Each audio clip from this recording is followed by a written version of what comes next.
Como vencer o que ainda não aconteceu?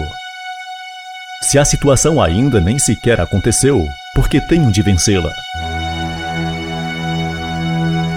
Você certamente perguntará: será que estou falando de algo mágico? Não mesmo.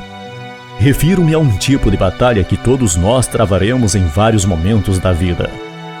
A batalha contra o medo. O desconhecido leva ao receio. É algo que todos temos em comum, a diferença é estar apenas na intensidade. Há o medo do ridículo, da rejeição, do fracasso. Há o medo de errar, ser julgado, de perder tempo e dinheiro. E acredite, há o medo até mesmo do sucesso, do status, da vitória.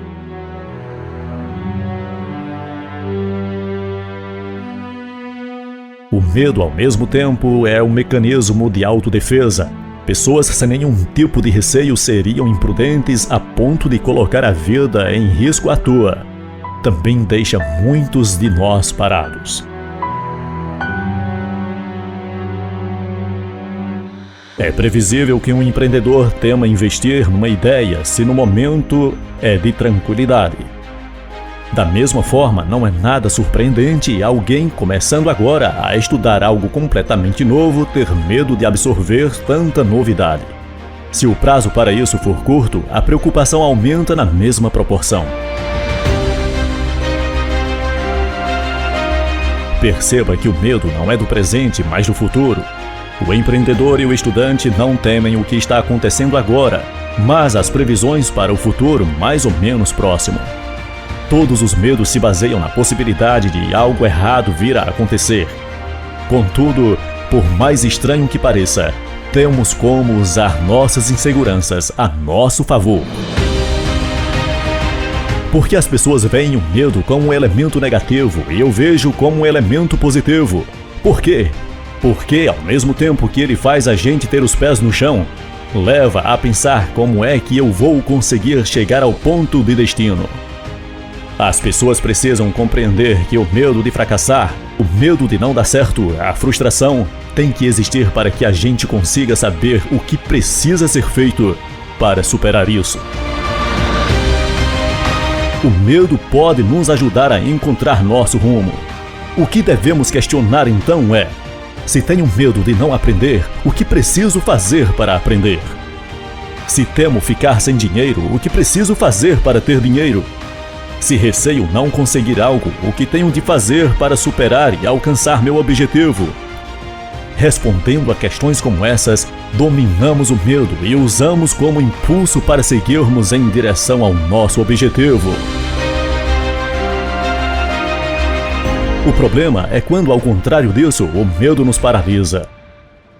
Podemos até não nos dar conta, mas com frequência nos rendemos aos nossos temores, que se torna o principal obstáculo em nossa jornada. E é neste contexto que retomo a minha pergunta original: qual é a única arma com a qual podemos vencer o que ainda não ocorreu, ou seja, o medo do futuro?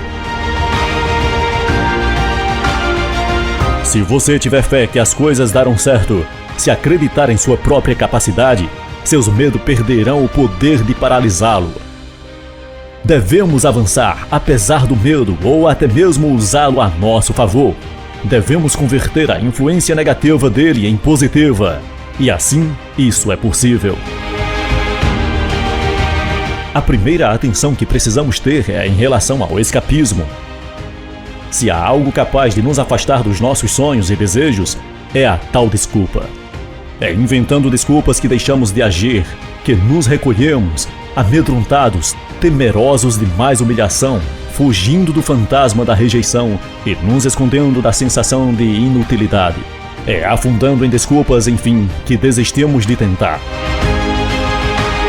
Entra em cena então o autodomínio. Quem não domina a si próprio jamais ultrapassará a linha do medo. A falta de controle sobre si mesmo é a forma mais cruel de indefinição.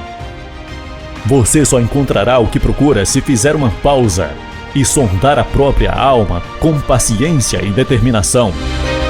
E, por favor, não busque a resposta muito longe, pois ela está próxima.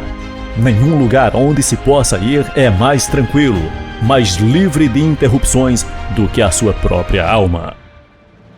O ser humano tenta analisar tudo, a qualidade de dinheiro, a altura, o tamanho da casa. Entretanto, não há como analisar conhecimento. Até tentamos, por medo de uma prova de concurso, por exemplo, fazer a aferição mais justa possível do conhecimento de um candidato num dado momento. O método é perfeito? Não, mas é o mais próximo do ideal que existe. Os dias de preparação são imperfeitos, mas funciona assim com todos, e não só com você. É a constância fortalecida pela fé, pela crença de que é sim possível, e recorrendo ao medo como instrumento de motivação que vai levar você ao destino, mesmo você se sentindo longe da perfeição. Ninguém sabe de tudo. Há etapas a serem vencidas em um processo contínuo que se aplica a todo mundo. Quando o processo chega ao final, vem a vitória. Não destrua sua autoconfiança enquanto o seu processo não termina. O medo não faz parte do percurso. Em qualquer estrada haverá barreiras. Se você conseguir notá-las a tempo, provavelmente conseguirá desviar. Se, porém, for pego de surpresa, não esmoreça. Enfrente o desafio com fé, guardando o medo no bolso. Nelson Mandela dizia que a coragem não é a ausência do medo, mas o triunfo sobre ele. De fato, quando o medo é fator de paralisia, mostra-se extremamente prejudicial. Quando é dominado, serve de estímulo para não nos acomodarmos, para querer fazer mais e melhor, para sairmos da nossa zona de tranquilidade e previsibilidade. Afinal, qual seria a graça da vida sem um friozinho na barriga de vez em quando? Saiba que tenho empatia com a sua luta. Não por outra razão. Meu conselho é: identifique os seus medos e use-os como norte. Não os elimine de vez. Guarde-os como lembrança do que é preciso para fazer seguir. Tudo o que o medo pretende é isto: que não avançamos. O papel dele é nos fazer parar, mas confio que você jamais cederá a isso. Assuma a sua história e escreva um belo final para ela. O capítulo derradeiro ainda está em branco. Sigamos juntos, apesar do medo, e usando-o como fortaleza.